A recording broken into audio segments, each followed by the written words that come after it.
D'une façon générale, c'est ce que l'auteur dit de l'humain, au-delà donc d'une situation particulière. Et je pense que ce qui est important, voire même fondamental, en fait, c'est la possibilité, la faculté de pouvoir l'échanger avec les autres. Alors finalement, ces personnes prises au hasard témoignent très bien de ce que vous dites, c'est-à-dire que raconter sa vie, c'est pas forcément égocentrique, c'est ce qu'on pourrait croire dans un premier temps, et puis finalement on voit que l'idée c'est de partager une expérience. Alors je découvre ce reportage, mais c'est exactement cela, c'est-à-dire que c'est une ouverture. Et d'ailleurs, la première partie du livre, c'est vraiment une mise en condition pour libérer par rapport à certaines inhibitions de personnes qui se disent « Oh là là, je ne vais pas me lancer là-dedans parce qu'effectivement, ça va être considéré comme nombriliste ». Non, c'est avant tout une ouverture puisque, par définition, on sera lu par d'autres personnes. Quand on va chercher les informations, quand on va réunir les photos, quand on va préciser certains souvenirs, on va bien sûr discuter avec des personnes autour de soi. Et puis, une fois que le livre aura été produit, il y aura des réactions, il y aura des débats, il y aura des points de contradiction. Donc, c'est éminemment ouvert aux autres. C'est absolument pas un repli sur soi-même. Et d'ailleurs, ça se ressent très bien dans ce que les personnes reçoivent dans la biographie, c'est que ça prend une certaine dimension universelle finalement. Un témoignage individuel peut devenir universel. Alors vous-même, vous avez donc produit un livre autoproduit, c'est Osez votre livre chez donc Voix Plume Édition, dans lequel vous livrez les conseils que vous avez pu accumuler au cours de votre expérience de biographe privé.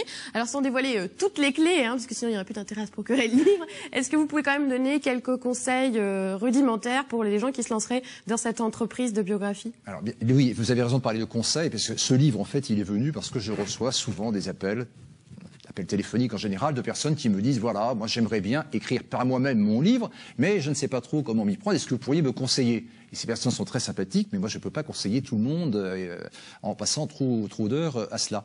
Donc c'est un peu comme ça que m'est venue l'idée de ce livre.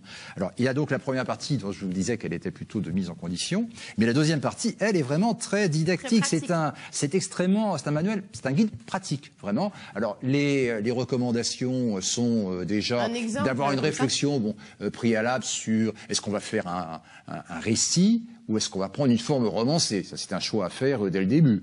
On a le droit de prendre un peu des libertés, ça veut dire avec la réalité? Oui, pourquoi pas, on peut très bien prendre quelques libertés pour agrémenter. Bon, est-ce que ça sera chronologique ou est-ce qu'on fera des flashbacks?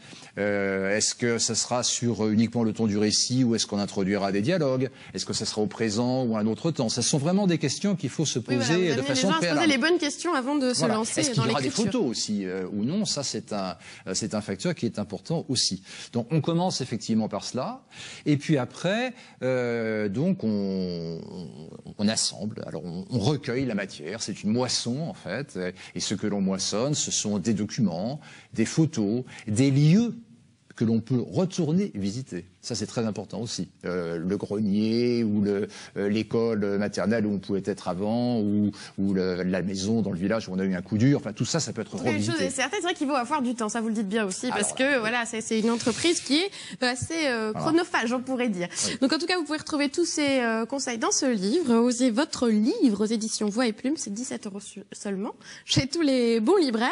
Et vous, un jour, vous écrirez votre biographie?